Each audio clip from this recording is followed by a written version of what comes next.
And this morning at 9 a.m., we have Jorge Leon from the Leonard H. Axe Library at Pittsburg State University, and his topic is gamifying misinformation. I'll let him take it away.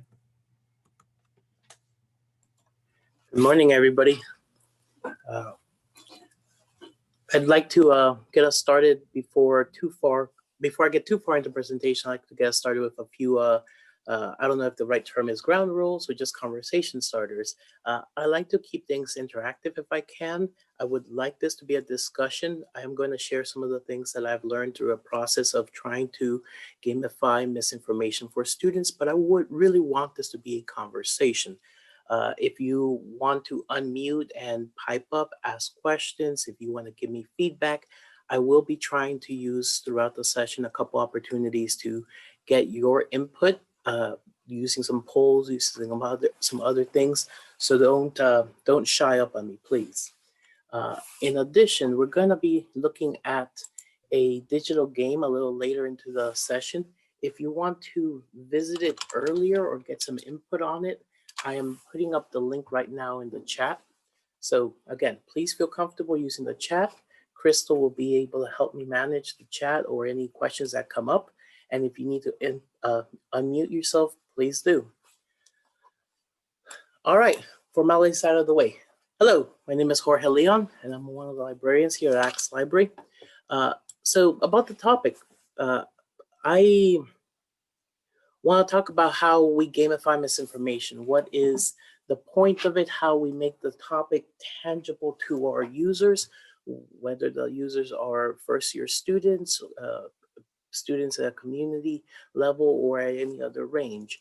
And for that, I'm going to share with you some of the experiences that I've had creating a game and what's the best way, I think, depending on your situation, to what lessons to take forward or what to use. So let me share with you first a little bit of a roadmap. And I think it's important that you know where we're going to go with this conversation, but then you can also help keep me honest to say that if we're on where we are on track, or what sessions we're talking about, or what scopes we're going to discuss. So this roadmap, you'll see it pop up on each of the slides at the bottom, so you also know how far along on the slides we are. This is probably also a good time to kind of give you a bit of a disclaimer about my role and about what I've done so far. I've been working in libraries and library roles for probably a little bit over 14 years now, everything from management to instruction, larger institutions, to now working at Pittsburg State University, a little bit of a smaller institution here. My current role is a hybrid role of outreach and instruction. So every fall, I teach a single or dual session classes with students to all the incoming first-year students and transfers. The last couple of years has been focused on misinformation and biases. Part of that disclaimer, I probably should also share that I am not an expert on misinformation or fake news. I don't consider myself an expert in that zone because I think it's an area that is constantly shifting and changing. And I'm always learning new things about this topic. The second one is, while I do talk a lot about social media usage with our students and with others, I'm not an avid social media user. I know enough about it to get myself into trouble. So let's talk a little bit more about the topic. Before we go too far, as is the first thing on my slide there, what are some communal terms? If you guys can help me out, please feel free to use the chat or unmute, but I'm going to ask the first set of questions here. What is misinformation? How does it look like? Or what does it look like? What are common elements of misinformation? Are there any things that we can identify as this is what all misinformation has in common, themes? If we had to paint the mental picture. Okay, Angie's saying that it can look like the truth. What else? What does it look like? They can elicit a strong emotion. What about that? Give me a little bit more about that. I guess they try to get you to, when you read it, you get a visceral response. So that way you'll repost it or something to somebody else, to your feed, so other people can see it. So it almost has a need to get you emotionally, right? Okay. What else? What else about misinformation? What is it?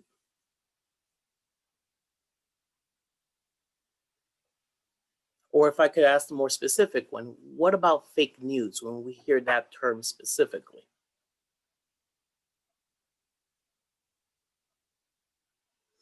Diane is mentioning that it usually has a strong bias. Correct. Yeah. Yeah. What else? What does or what distinguishes fake news from misinformation?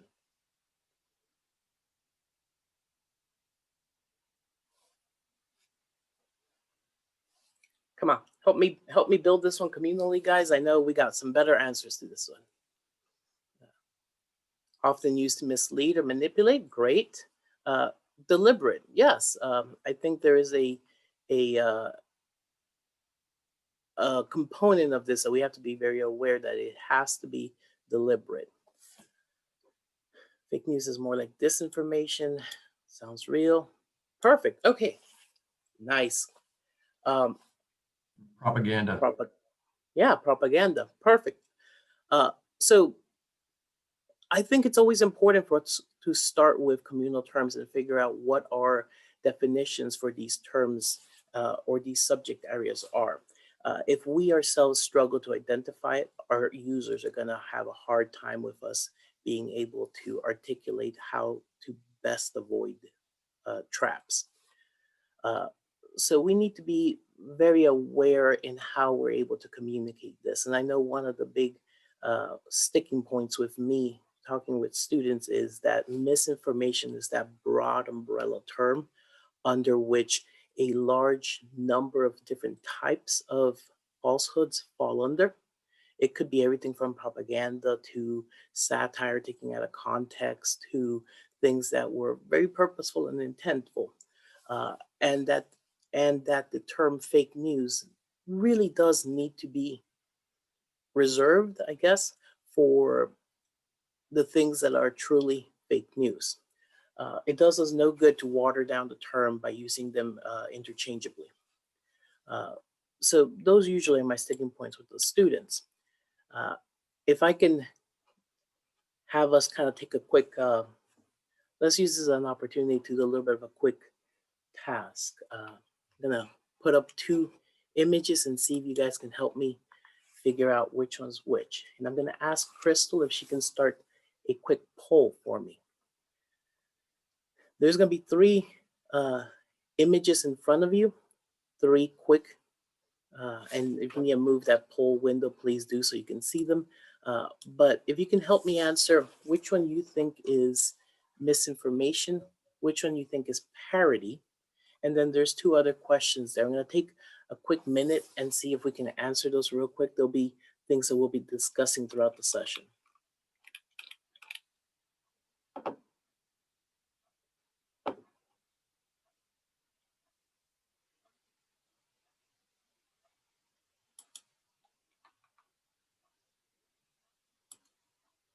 And I know for those of you that are the librarians in the room going, but I don't have enough context. That's exactly the point.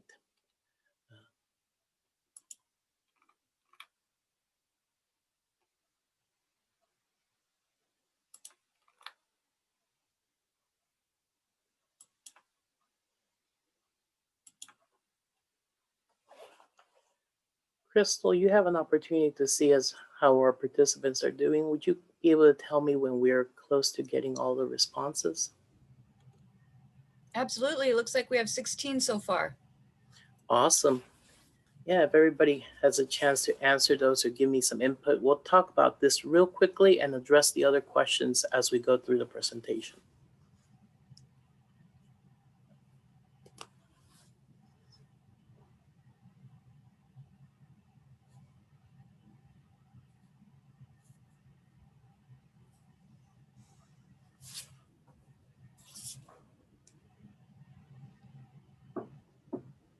It's probably been a minute and change. How are we looking on responses?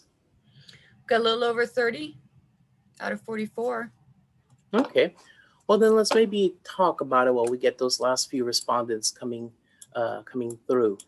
If anybody wants to use the chat or open up their mics, of the three stories, which one's misinformation?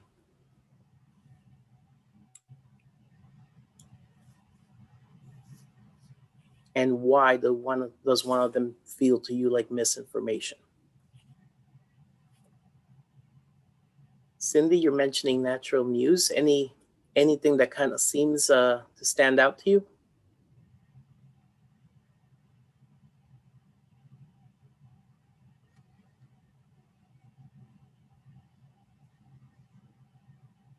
Sharon, you're mentioning the nerds. Sorry, anything I that's can't interesting? type fast enough.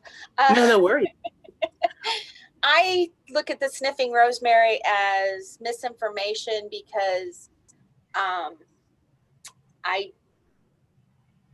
it doesn't seem like a scientific or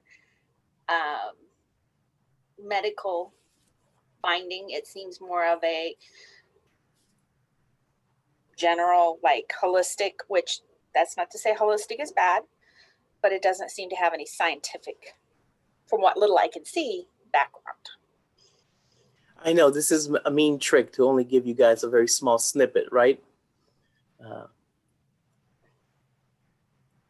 But I am seeing kind of what I was expecting, a little bit of all over. Some people responding with A, B, and C.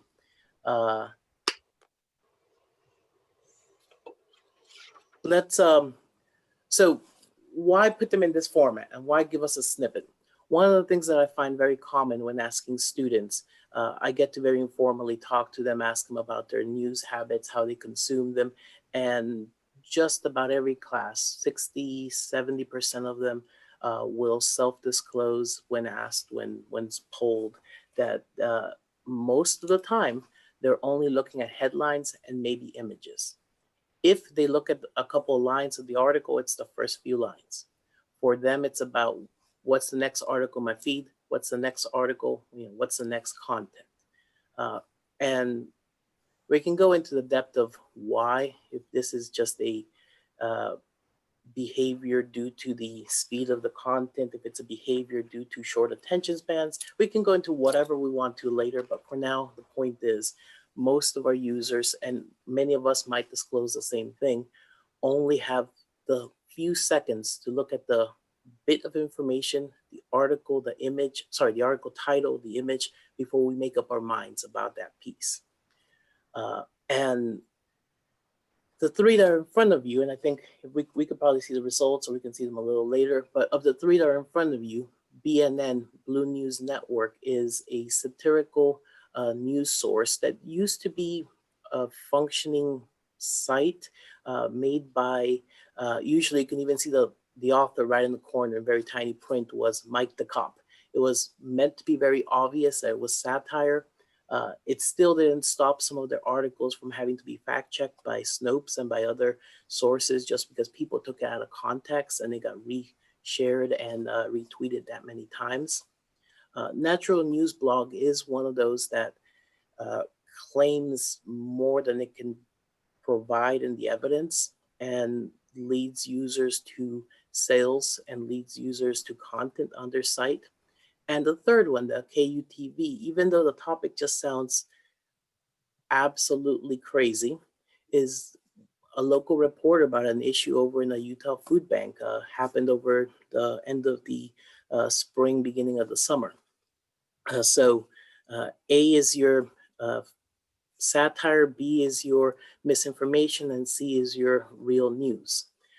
And I set this format up as well because one of my goals in this whole topic has been to move users away from it's either true or false, it's either right or wrong, it's either left or right. In the spectrum of information, we have a lot of content that isn't exactly black and white, that there's a lot of middle ground. And so my goal has always been to expose people to more content like this. How were we looking at in our survey, Crystal? Looks like we have 37. Are we able to share the results and see how we were looking? Absolutely. Perfect, thank you.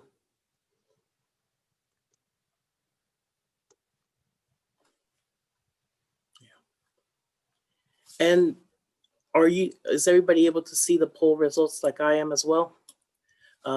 This doesn't surprise me. I think many of us, without enough information, kind of respond based on a gut check. And I think that's the part that we have to be cautious about, that what we're doing is critical and not gut check responses. And I'm also going to tell you it's not anything that I would consider just us. Our users, our patrons, our students, however you want to call them, are in the same place. So let's talk a little bit more. I'm going to set that aside, or whatever we're going to do with that. First, we're not alone with this. Our students feel equally as stumped by the issues. They are ones that not only do they struggle with the same issues we do, they also have on top of that a few additional issues. Many of them feel that because they were or have always been told they're digital natives, that they were born with a device in their hand, that they are those students that are connected, they feel that they should know these topics. There's an additional amount of misperception there, and it leads to this problem of them confusing savviness with literacy. They may be very knowledgeable on social media applications and how to use them, but the backbones to those, how you go through the research, where do they connect, what are your things that bubble from one social media tool to the other, your algorithms, they're completely unaware of a lot of these things. So it leads a lot of the students to overestimating their literacy. Which also makes it really hard to get in front of them and go, hi, you guys are doing the internet wrong. Most students don't take that very well.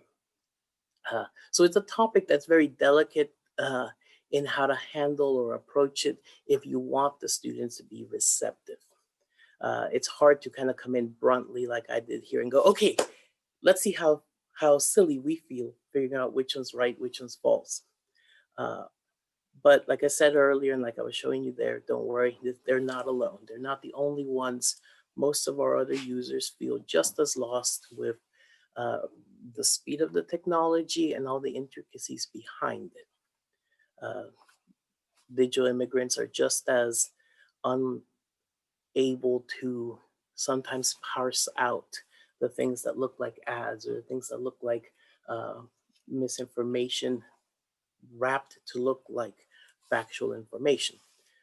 Now, what can we do about this? We have a lot of tools at our disposal, and it is important for us to also talk about some of the other things around the scope of the issue. So, for example, and I'm not sure how many of you are familiar with the Stanford History Education Group, a thumbs up or a yes, or how many of you, I don't want to cover some of this if everybody's already aware of them. If you haven't had a chance to see their work before, the Stanford History Education Group has been doing for the last few years a fantastic work. They've done several, I think this is their second year of doing the national report. And each year they sample a couple of thousand different students through couple hundred different schools across the nation and gather that information into a report that talks about what are our students' media and digital literacy skills or deficiencies. They're on their second report, I think just recently published, where they sampled a little bit over 3,400 students between 2018 and 2019. They do a fair job at keeping the data very representative and kind of based across the Common Core data for the education and for the students they're able to capture. It is a fairly representative picture of the pie.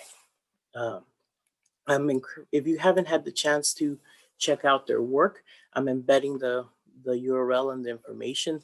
All credit of the images is to them. This is pulled from their report just to kind of highlight some of the things that they've done with it, including showing students different pieces of sponsored content and seeing how well they're able to parse out what's sponsored from there and what's informational, or showing them Facebook videos and asking how well they perceive that to be uh, factual proof of concept or a topic. If you haven't had the chance to check them out, please do. It's a great resource. It's also a great conversation starter for the issue you're trying to get some traction at whatever institution you're in to get something started. Now, I've done the same thing for the last couple of years with my students here to ask them information, to ask them to sample, see what challenges they run into. And this is also that second part of those questions that Crystal helped us share with the survey earlier. I tend to ask students every year 5 questions. They change a little bit depending on what topics I'm seeing most relevant, but I wanted to share 2 of the results that I got from this past fall semester, because I think it's, or the current fall semester, because I think it's important and it shows some of the additional challenges we have to work around.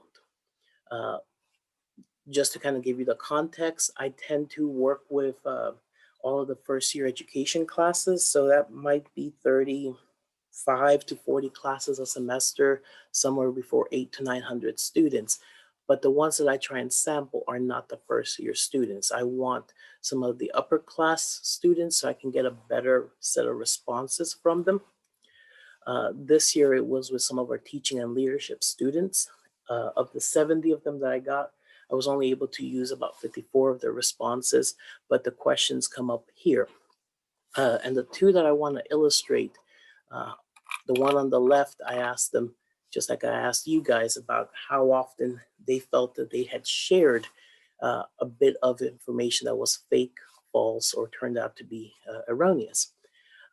And the interesting part for me from that, of those that responded yes, they all had a reason why. I followed up the question with asking them why. How did they know they had, or how did they know they had not shared fake information?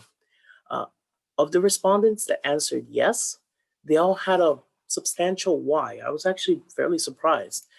Everything from they used Facebook and Twitter's notification to inform themselves, to they looked through comments, to they followed up on it further and researched a topic when somebody questioned them.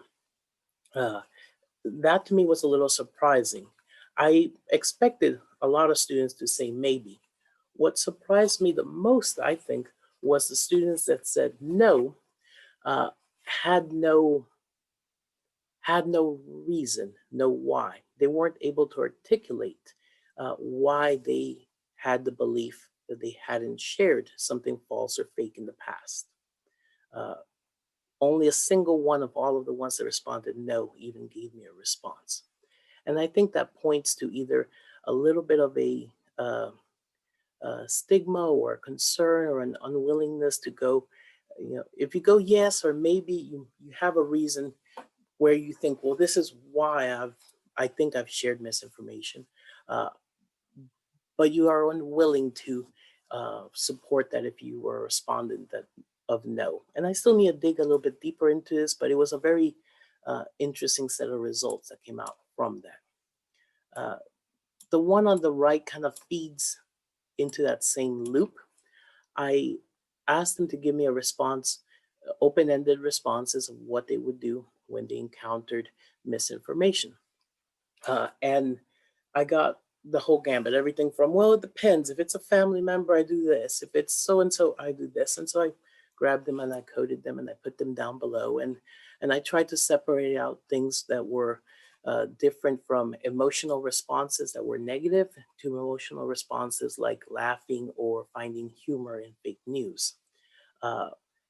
And it shouldn't be much of a surprise that the majority of our users disengaged. They admitted to just ignoring and moving on.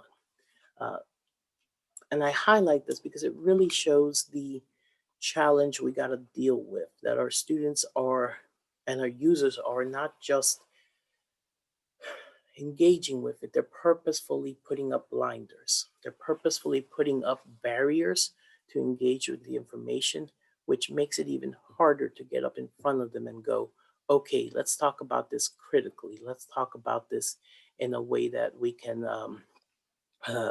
decipher what's right from what's wrong.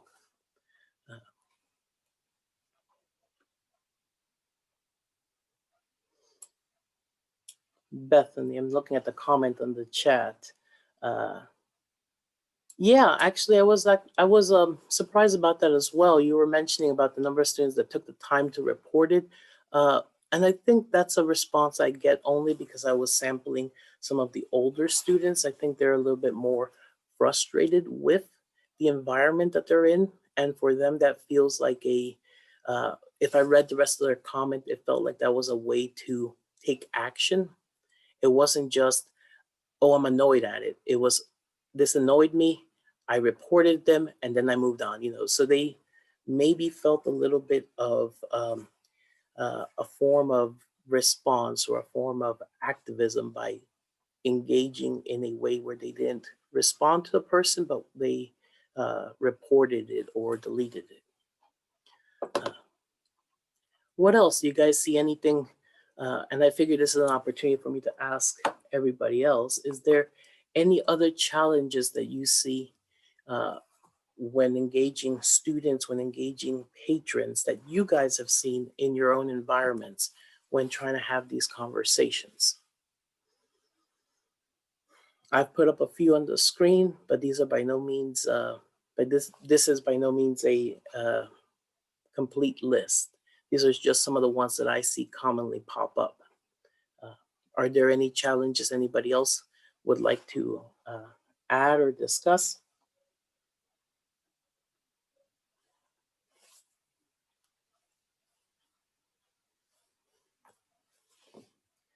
Not seeing anything pop up, so let me keep us moving for now. If you do have anything, throw it into the chat.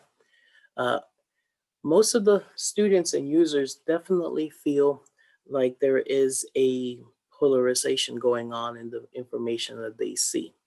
And at least in the region that I'm in, I'm also dealing with students that sometimes have limited access to technology. And so there is a big reluctance to engage with this topic critically, to engage with this topic with an open mind. I have to sometimes break down that conversation and get people out of their own headspace before we can have a real conversation about what misinformation kind of looks like or why they run into it as often as they do. So briefly, just covering some of what I've done on my end. I have done workshops for a number of years, and then I got the opportunity to start putting together a class that was just designed around misinformation and a follow-up one that was just designed around biases. And I think the conversation with the biases is to engage a little bit of the algorithms, but also our personal perceptions of information. So that first one, when I was talking about engaging misinformation, I knew I was going to run into some of these challenges from my workshops. I already knew that I was going to run into resistance, running into a hard time with people engaging. So I really wanted to create a game. And, but then I set myself to go, okay, well, if I'm going to do that, what are my objectives? What are my personal goals? And I think I shared those a little bit earlier, but they're here on the screen again. My goals were very much at first just to create an icebreaker. So I didn't get up to be the person on the stage going ahead and telling the students that we're doing the internet incorrectly. And then the second thing was to kind of avoid those polarizing yes, no, right or wrong, true or false. And looking at the chat,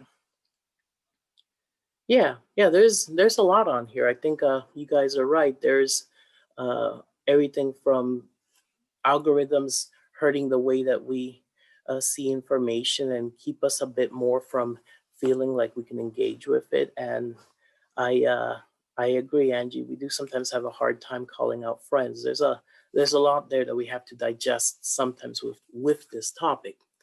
Uh, and so with these personal goals in mind, I started thinking about creating a game. And hopefully many of you guys have had the opportunity to play games in all their varied formats, from electronic to board game to trivia things. And I don't think we all need to go into, are games fun? Yes, they're great. Are they instructional tools? They can be. There's so many different constraints and so many different factors going into it that it depends on what kind of content. Uh, Before I show you guys the ones that I ran into, I will say a big part of my challenge was just not running into a tool that I liked for my design. It wasn't that the ones that are out there were bad. It was just that they weren't exactly the right fit for what I was looking to do. So some of this is just a very, very quick review of some of the tools that I've seen, just so that if you want to engage with them yourself, you have out there, you know what are some other options. There's a game out there called Bad News Game. It's a very simple script-based, you get on the screen just, one or another choice, and it's very quick. It's designed, I think, for students just to engage with it in a short blip, a few minutes at a time. One of the things that I like about it is it does try and create almost this sense that you're speaking with somebody as they cue you up with two sets of responses. So if you're looking for a system like this, it does provide things like badges, and it's very highly visible, very, the score keeps moving, the needle keeps moving as you add in responses.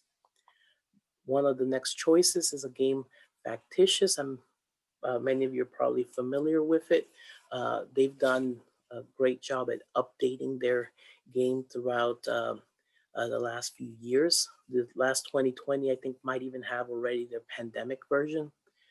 And where I really like is that they've taken the time to make sure it's both PC or mobile accessible, very short.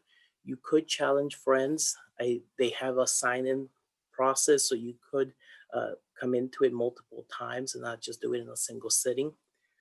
But it is one of the ones that is based on a timer. So the higher and the quicker you respond, the faster you respond, the higher your score can be. So it does have its drawbacks.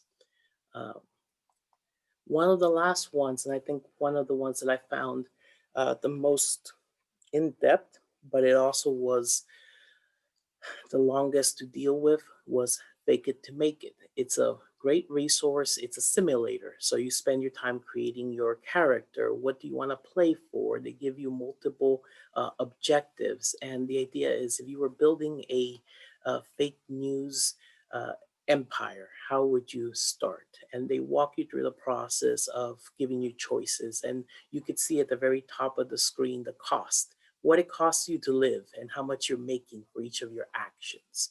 So it is really involved and detailed, but it does take a long time to play. The three examples I brought up are ones that I've run into and I found are have educator content and are meant to be reused and reshared. So embedded in the presentation are the URLs and information about how you can use them. All of them want to make sure people can use their resources. They have on their pages their a CC license, or how to contact them, or what to do next. But from here, one of the things that I was noticing is it just really didn't fit the style of what I wanted to do. Honestly, I really wanted to do something that was a card game, something that was physically, a physical, tangible activity, because I feel that that forces people to slow down. That forces the users to stop for a second, and you engage with the cards, you engage with your opponents.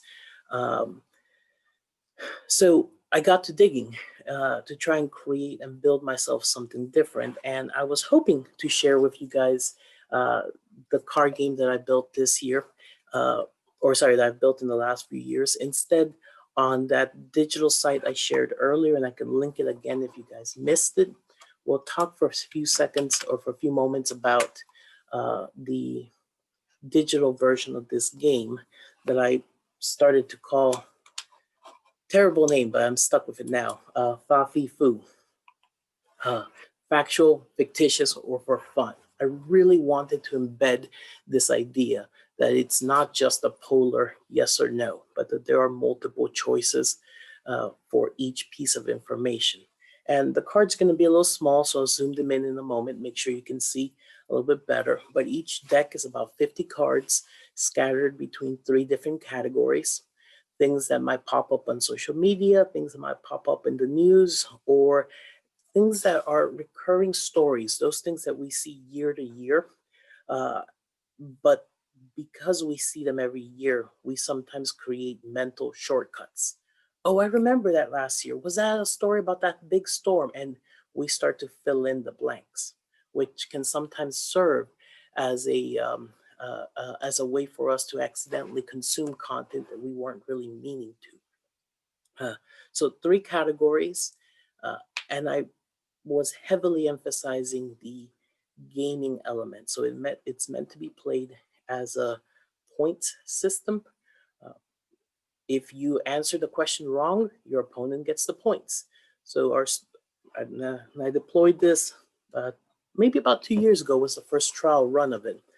The students really dug the competition component. They actually took it a little too far. A couple of them got really into it and were unwilling to guess or unwilling to use the clues that I gave them below because they didn't want to let go of any of the points. So it really kind of showed that there was some opportunity there, but it took a little long to play. So I condensed it down, did some editing. This is the most recent version. If you want to play the game, you can play it.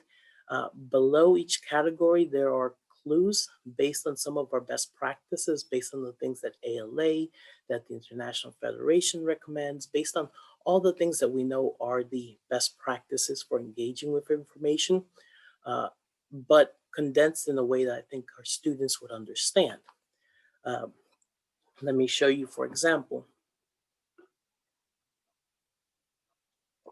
Each card has on the back the answers to those clues. So if you're playing it and you're asking your opponents, what do you think about this?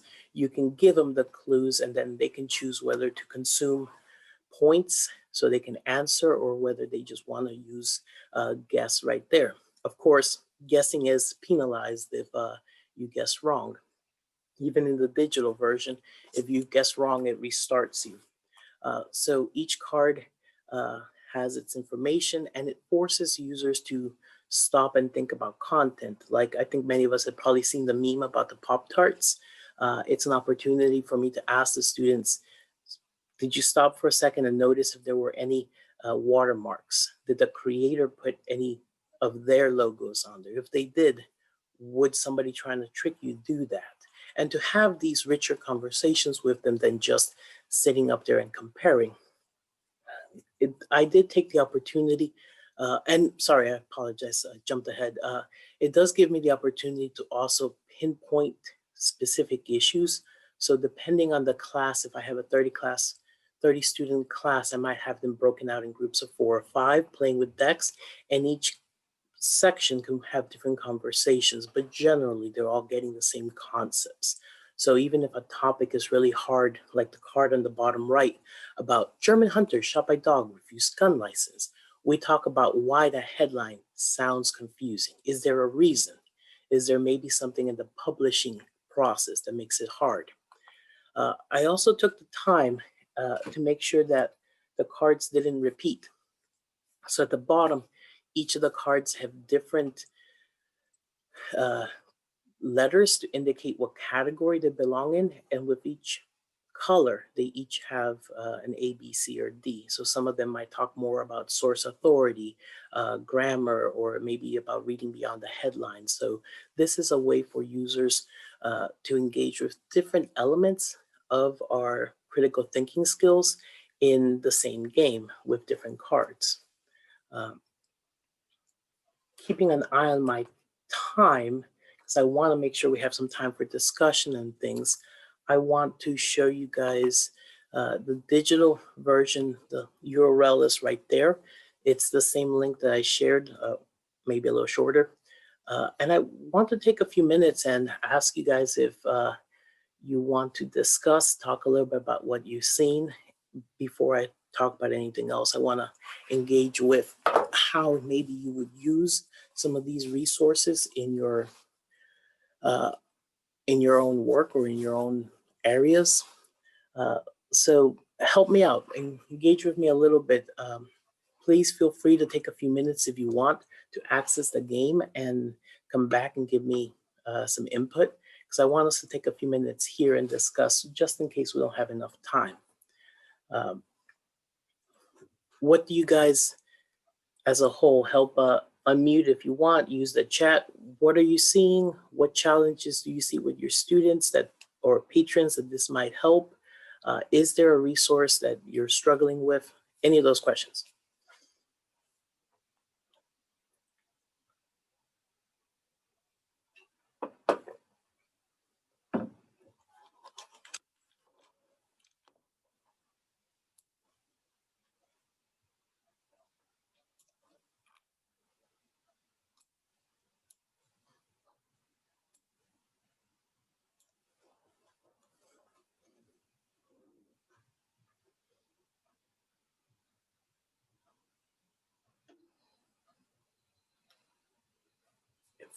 Maybe if I'm not getting any responses or if people are taking their time to answer, maybe I can go ahead and talk a little bit more about some of the other things. One of the reasons I'm taking a little bit more time to showcase this game is I really didn't find the other tools to meet the needs that I was looking for in my class. And I know how hard it was to construct a resource like this. So I've made it available for everybody. I'm now trying to do anything with the game outside of just working with our patrons. And I know that many others at different academic and public institutions face the same challenges. So the game is on the LibGuide that's embedded in the presentation. You can get to my my page and you can access the game there. The cards are already formatted with bleeds. So if anybody wants to print them, they can. Or if they want to create their own and remix it. The game is under a Creative Commons license, just a share and share alike license. So you can feel free to use it and remix it in your own way. To help do that, I've put on that same LibGuide the structure I created. So you're not starting it from scratch. So the database of the questions is there, the Excel sheets are there, all the content is available right there. But I did want to open it up a little bit for discussion. I know we're short on time. What questions would you guys have for me? What things have you guys seen in your usage or in your own day-to-day work lives?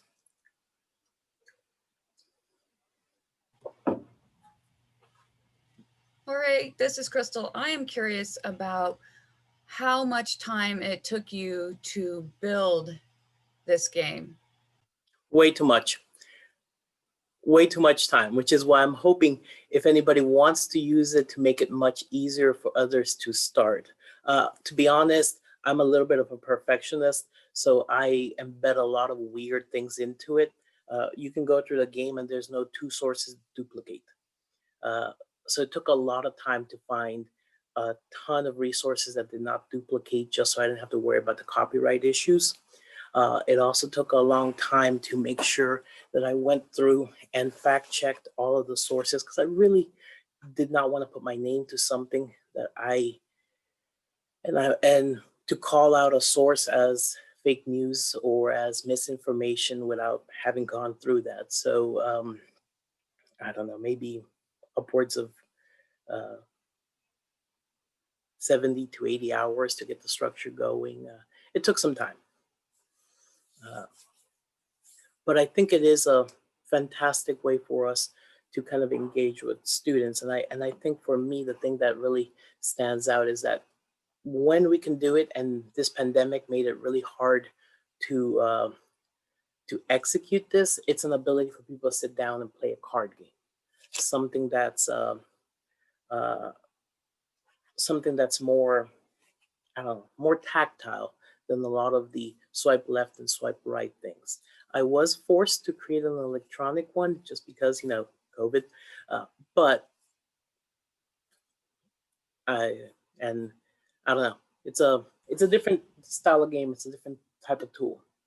Uh, I don't know what other input do you guys have? What other questions? You're getting a lot of accolades in the chat box. A lot of people like the website and feel you're very generous for sharing this to everybody. I mean, it's a lot of work, and I know many of us share the same problem that we always have too much on our plates. Everybody's doing more with less, and so if there's a resource that's available, please use it. Uh, and if anybody, I don't know how many of you guys have ever used Genial. That's the website that I'm using for that game, genial.ly. It's a presentation source. Sorry, let me step back. Genial is a presentation tool that you can use in a game format like this if you kind of take away from it the next and back elements and just embed links in it. It's very easy to use, and there's a pretty inexpensive educator license if you don't want to go with the just out of the box free license that they provide.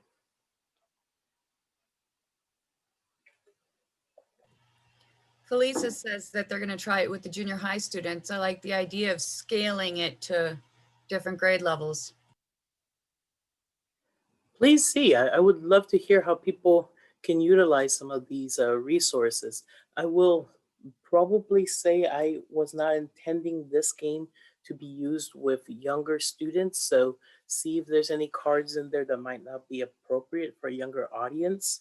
I get the privilege, the luxury, I don't know, of working with adults, so I can skip some of the concerns of age appropriateness. Yeah. And I think, and I'm seeing the comment from Marcy as well, and I think that's one of the areas where I want to see where this can go next. I was talking with one of my health sciences and with nursing colleagues and saying we should try and make a version uh, of the game where the students in nursing were talking about what are the misinformation bits that they see regarding health information, health sources, everything from vaccines to should you put cayenne pepper on a cut, things that are out there that have an obvious negative effect if people consume and pay attention to those bits of news. Sharon, I saw your comment about asking about the online one. The online one was a little harder to make competitive like the card game was, but I needed to make sure I had a tool that was comparable in case I had students that were unable to go to class. So you'll see every correct answer, they have what's called a Gorilla Gateway code. And I was using that to track how many correct responses they had. And they could post that or they can share what codes they had. So it was a little bit less of an engaging competitive game than the online ones where they have points to wager and risk. But it was sort of the best I could do given the beginning of a forced online opportunity. Felicia, Marcy. Perfect. And throughout the rest of the slide, there's other information, everything from some of our other resources, as well as, I'm not sure where we're on time, Crystal. I apologize. We actually just hit, it's almost 9:50, it's 9:49. Perfect. So just to make sure I don't go over and keep anybody or lose anybody there, you have available on the rest of the slides, which are up on the site, more information if you needed. Everything from some of our other partners, my LibGuide, other information that you can use. All of the resources that I put together are at the back end as well, so you can check in all the fact-checking tools. As well as some of the things like the Stanford History Education Group study. So they're all right there for you to access. And I think it should go pretty straightforward. But if you have any questions, if you have content, if you want to reach out, please do email me. I'm happy to work with anybody or to help send out the format in a way. Sorry, help send the content in a format that's a little bit easier for you to use if you're using it with different age groups. Well, thank you so much. This was a very excellent session. I hope it was instructional and I hope it was helpful. I honestly think this is a hard journey for a lot of people because it is something that we're all living in. But if we can share and pool our resources, I think it makes it a better experience. Thank you guys so much for coming and participating. Hope you have a great rest of your day. Thank you. I'm going to stop the recording. This will be